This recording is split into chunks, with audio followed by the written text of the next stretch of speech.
ఏదైతే కమెంట్స్ చేశారో శివాజీ గారు, ఆ కమెంట్స్ని ఆయనే ఇది తప్పు ఇలా మాట్లాడటం అని చెప్పి ఆయనే పబ్లిక్ అపాలజీస్ చేశారు.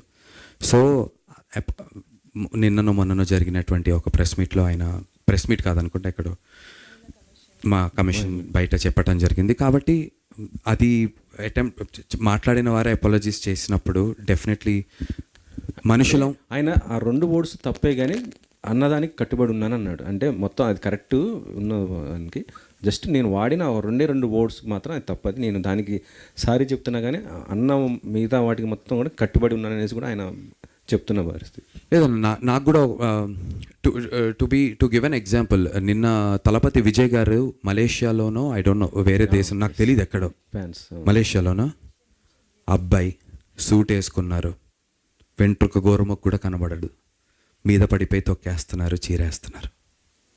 సో నాకు తెలిసి మైండ్ సెట్ అనేది మనకి ఎడ్యుకేషన్ సిస్టమ్ నుంచి చిన్నప్పటి నుంచి మనకి పేట్రియాటిజం ఎలా అయితే దేశభక్తి గురించి చెప్తారో అన్న ఆడవాళ్ళని ఎలా గౌరవించాలి అనేది కూడా నాకు తెలిసి చిన్నప్పటి నుంచి it should be a part of our curriculum, not just for the boys but also గర్ల్స్కి. ఇంకేదైనా విషయంలో నాకు తెలియదు అది ఏంటనేది, నాకున్నటువంటి దీనికైతే తెలియదు. బట్ ఇలాంటి విషయాలు ఏదో ఒక ప్రెస్ మీట్లోనో ఒక సెలబ్రిటీయో ఆర్ ఇంకొక సెలబ్రిటీయో వీళ్ళు ఒక ఒపీనియన్ చెప్పి వాళ్ళు ఒక ఒపీనియన్ చెప్పి దాని గురించి జరిగి ఒక డిస్కషన్ వారం రోజులు సోషల్ మీడియాలో హైప్ అయ్యి దాని కింద కమెంట్లు కొట్టుకొని సరదాగా టైంపాస్ కంటే కూడా it's a very serious thing that we all got to respect women.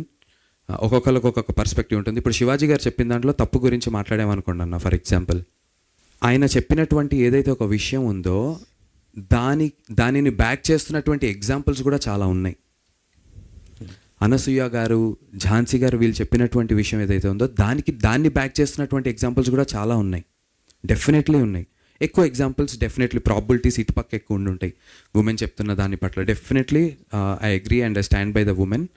But more than all of this I really think కొంచెం యంగర్ ఏజ్ నుంచే I think we should start training people about how to behave and బయాస్డ్గా అమ్మాయి అబ్బాయిని ఒకటే కాకుండా in generally ఒక మంచి వ్యక్తిగా ఎలా బిహేవ్ చేయాలనేటువంటి విషయాలు చైల్డ్హుడ్ నుంచే మనం ఇన్పుట్స్ చేస్తే చాలా మంచిది అని చెప్పి నేను భావిస్తున్నాను.